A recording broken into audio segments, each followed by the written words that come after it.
Oi pessoal, tudo bem? Eu me chamo Thaís, tenho 20 anos, sou formada em gestão de pessoas e hoje a gente vai conversar um pouquinho sobre os processos seletivos e uma melhor postura diante de uma entrevista de emprego.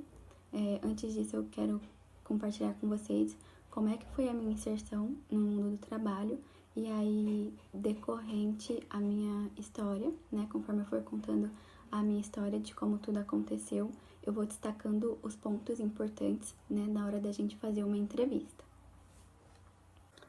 Então, vamos supor que você está indo para a sua entrevista, né, é o seu primeiro emprego, então não tem muito o que se compartilhar de uma vida profissional, né? Então, na hora da conversa, o que a gente pode lembrar é que, apesar de não ter essa experiência como trabalhadora, né, trabalhador, você tem uma bagagem como pessoa. Na hora da entrevista, você pode usar isso como uma oportunidade de falar no que você é bom. Usar de uma coisa que todos elogiem, de uma coisa que você reconhece que você faz muito bem, por mais que você ache bobinho, é isso que te faz único, né? Às vezes eu sei fazer um creme de milho que é espetacular e sem esse creme de milho ninguém come o arroz, por exemplo. E agora falando com aquelas pessoas que já tiveram sua experiência profissional, mas que estão indo para um outro ponto, né? Estão buscando outros lugares para se trabalhar. Como é que eu uso da minha experiência é uma coisa importante e chamativa para que o avaliador perceba que eu era muito bom no que eu fazia. E aí você pode destacar uma ou duas características que você fazia, uma função que você desenvolvia muito bem no seu trabalho anterior. E agora falando com todo mundo, qual é a melhor postura durante essa conversa? Então é importante que a gente mantenha a linha do nosso queixo reto, né? A gente precisa ter o visual, o contato visual com a outra pessoa com quem a gente está conversando.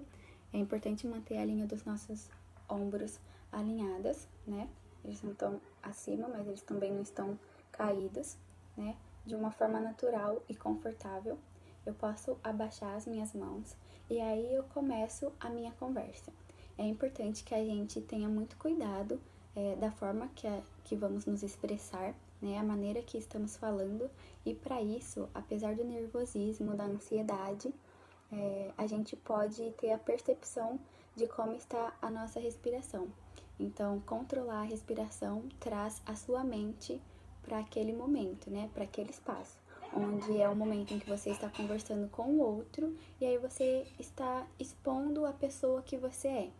Então, é muito importante que a gente não atrapalhe as nossas ideias, tenha calma no momento que a gente está falando, né? Para que a gente consiga transmitir a mensagem para o outro de uma maneira muito positiva. E como é que eu me visto, né? Qual é a minha melhor opção no guarda-roupa para ir para a entrevista? Então, tanto para os meninos quanto para as meninas, é aconselhável que nós usemos camisetas neutras, calças jeans e sapato fechado. Se você é uma das pessoas que gosta de usar maquiagem e no dia da entrevista fica sempre se perguntando se você pode usar maquiagem e qual é a maquiagem correta, né? O ideal é que a gente se apresente de uma forma mais natural e se eu for fazer o uso da maquiagem, que seja uma maquiagem mais dia a dia. A primeira fase para que a gente participe de alguma entrevista é o envio do nosso currículo, né? E esta é uma parte muito delicada, onde a gente deve avaliar muito bem quais são os lugares aonde a gente está enviando nossos currículos. É importante que a gente tenha um estudo sobre cada empresa, mas para a gente ter esse contato de ser um lugar aonde eu vou gostar de passar a maior parte do meu tempo. Aos 14 anos eu comecei o meu primeiro emprego, trabalhei como auxiliar de loja, numa loja de vestuário. E aí, porque hoje é importante a gente ter pelo menos um mero conhecimento sobre o lugar onde a gente deseja trabalhar. Quando eu tinha 14 anos, a única coisa que perambulava pela minha cabeça é que eu precisava ter o meu dinheiro e qualquer emprego servia. Mas aí quando a gente começa o nosso trabalho, a gente começa a se questionar sobre várias questões, né? E receber apenas um salário no final do mês não era o suficiente. Eu trabalhava como atividade principal ficar no provador, e aí quando existia um tempo livre onde o provador ficava vazio, eu poderia fazer os atendimentos aos clientes, ou montar vitrine, mexer com manequim, esse tipo de coisa.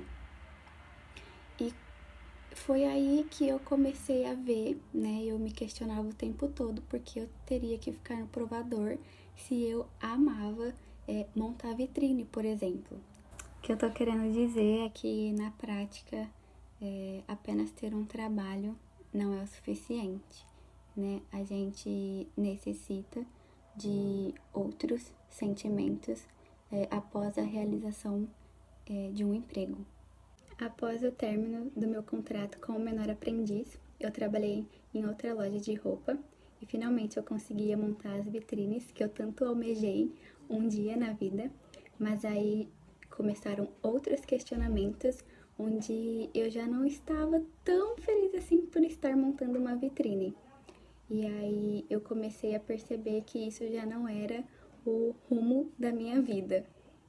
Eu tive uma passagem pela gestão de recursos humanos e foi uma coisa que me deixou encantada. Os meus olhos brilhavam e aí enquanto eu montava a vitrine, que eu tanto sonhei um dia, eu já não estava tão satisfeita como eu estava e como eu ficava quando eu tinha 14 anos.